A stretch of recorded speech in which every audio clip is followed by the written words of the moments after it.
tener empleos y mayores oportunidades para todos. A eso aspiro, a servir para que México sea el país en el que todos puedan escribir su propia historia de éxito.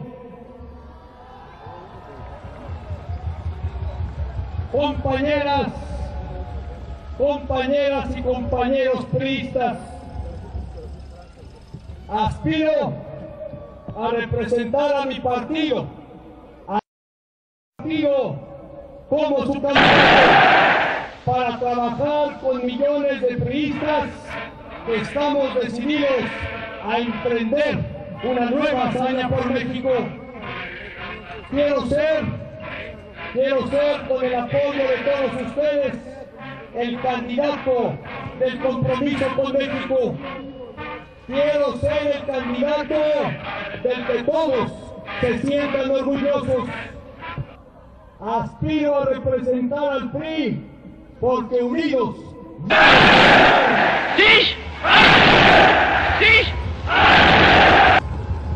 vamos a ganar, haciendo buena política, la política madura y constructiva, la política que suma, la política que transforma realidades, la política que aglutina y une para mejorar la vida de la gente, la política que dialoga para alcanzar acuerdos y dar resultados.